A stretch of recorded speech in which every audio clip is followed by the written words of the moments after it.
Padi hingga saat ini masih menjadi komoditas utama yang dibudidayakan petani di Indonesia.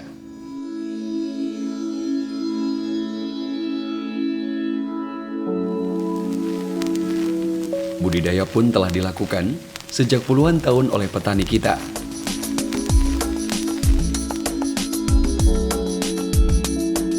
Namun sayangnya, sebagian besar petani kita masih belum mampu memperoleh hasil yang maksimal.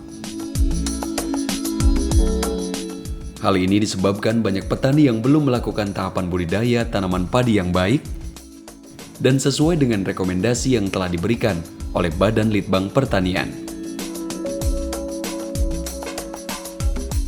Tahapan apa saja yang harus dilakukan petani agar budidaya padinya mendapatkan hasil yang maksimal? Ada 5 tahap yang perlu dilaksanakan dengan benar, yaitu mulai dari penyiapan lahan dan benih, penanaman dengan sistem jajar legowo, pemupukan dan penyiangan padi, pengairan padi secara berkala, dan tahap pemanenan padi.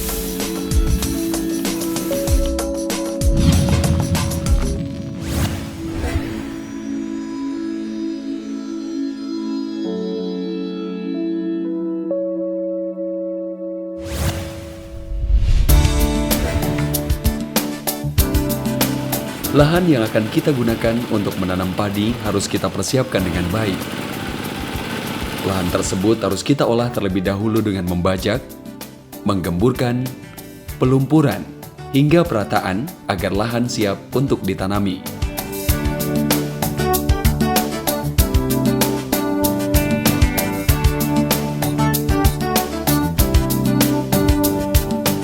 Untuk daerah endemis keong mas, disarankan membuat parit di sekeliling lahan agar mencegah keong mas memakan tanaman padi.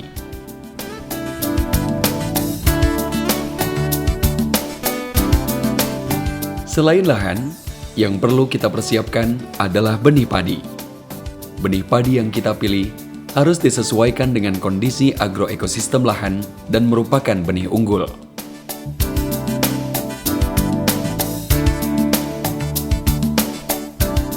Saat ini telah tersedia berbagai varietas unggul padi, antara lain Inpari untuk lahan irigasi, Inpago untuk lahan kering, dan Inpara untuk lahan rawa atau pasang surut.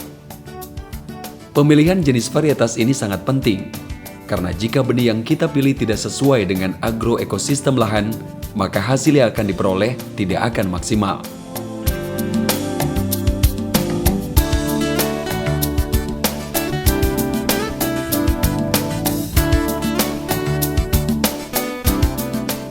Benih yang telah kita siapkan, selanjutnya kita semai terlebih dahulu pada lokasi yang subur dengan paparan sinar matahari penuh. Lokasi penyemaian sebaiknya tidak dekat dengan lampu penerangan, karena lampu penerangan dapat menarik serangga sehingga akan mengganggu persemaian.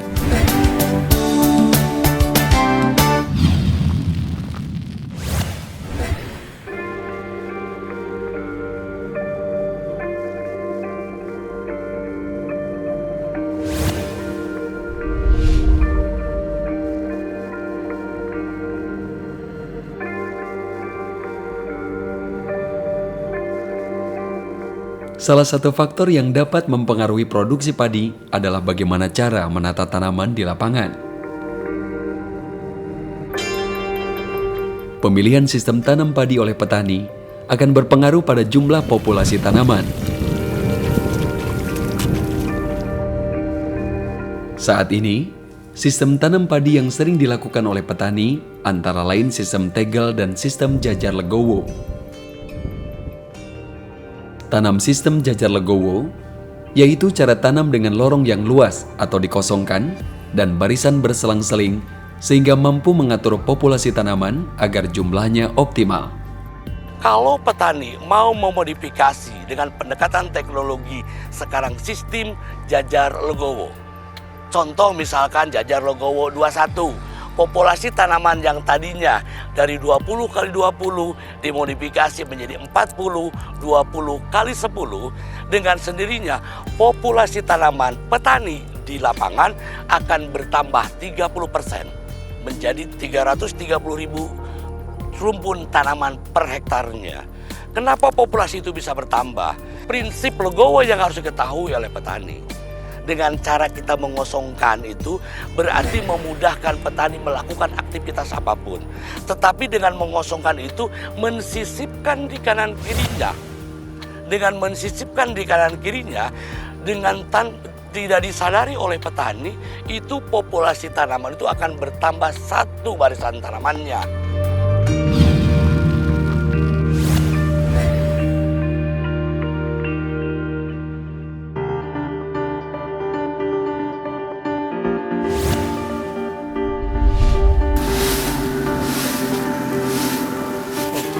Pemupukan padi harus dilakukan dengan cara, waktu, serta jumlah yang tepat.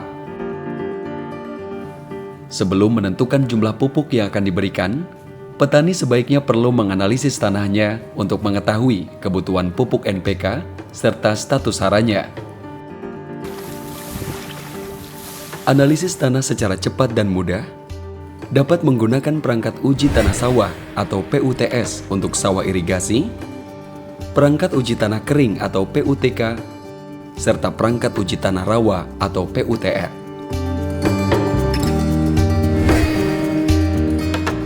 Dengan menganalisis tanah, maka pupuk dapat diberikan sesuai rekomendasi yang telah ditentukan agar tidak terjadi pemborosan pupuk ataupun kekurangan jumlah pupuk.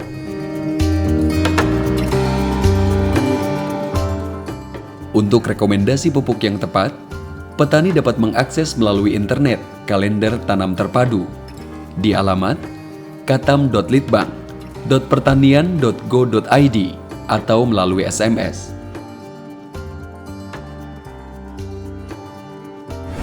Pada umur dari sejak tanam sampai dengan umur 10 hari, itu waktunya pemberian pupuk yang paling tepat. Kalau saya katakan, pas 10 hari setelah tanam, waktu itulah petani memberikan pupuk lengkap. Artinya ada N, ada P, dan K. Khusus untuk pupuk P dan K diberikan sekaligus. Untuk ureanya dibagi 1/3 bagiannya diberikan bersamaan dengan pemberian pupuk P dan K.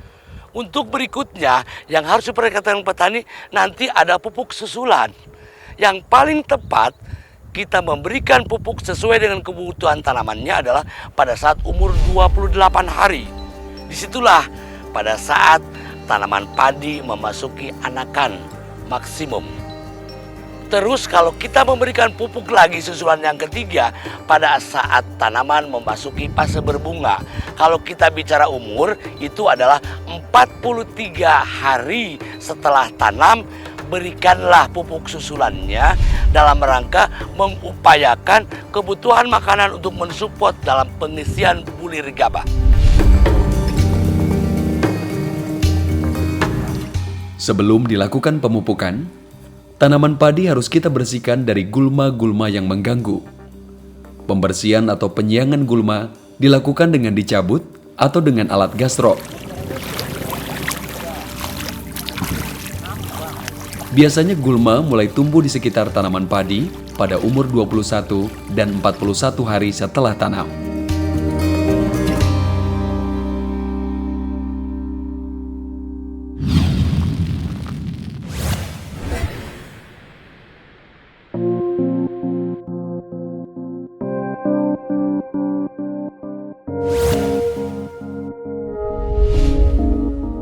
Pengaturan air pada tanaman padi harus diatur secara tepat sejak tanam hingga memasuki fase berbunga. Pengaturan air ini sangat penting untuk merangsang pertumbuhan akar tanaman padi, sekaligus bertujuan untuk mencegah penyebaran penyakit. Karena air merupakan media penyebaran penyakit, maka saat dilakukan pengeringan, penyebaran penyakit dapat diputus. Pada saat kita menyiapkan untuk waktu tanam, kondisikan lahan kita itu dalam kondisi macak-macak. Setelah itu biarkan sampai dengan kondisi air habis. Artinya apa? Pada saat itu petani mempersiapkan diri supaya tanaman yang ditanamnya, sistem perakarannya itu langsung memegang tanah. Setelah itu baru diisi air sampai dengan hampir semua permukaan tanah terpenuhi. Setelah itu biarkan air sampai dengan habis. Dengan harapan nanti akan merangsang percepatan pertumbuhan tunas anakannya. Pada saat dia kondisinya airnya itu tidak ada, akar padi akan semakin dalam mencari air. Yang berikutnya, kalau tanaman padi petani sudah memasuki fase berbunga, terlepas varietas padi apapun, pada kondisi itulah petani harus bisa menggenang airnya, dipetakan minimalnya 5 cm. Kenapa petani harus melakukan itu? Air diperlukan oleh tanaman padi untuk menyeimbangkan pertumbuhannya. Pemberian air pada tanaman padi harus dihentikan pada waktu 10 hari menjelang panen. Dengan tujuan, bulir gabah dapat terbentuk secara serempak.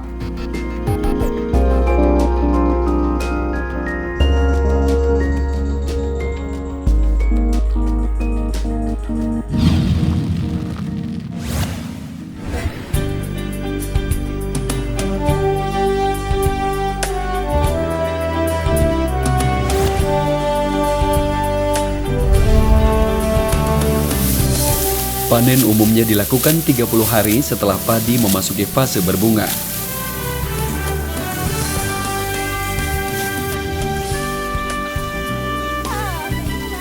Sebelum melakukan panen, perlu disiapkan peralatan yang mendukung, antara lain sabit bergerigi dan alas untuk menyimpan hasil.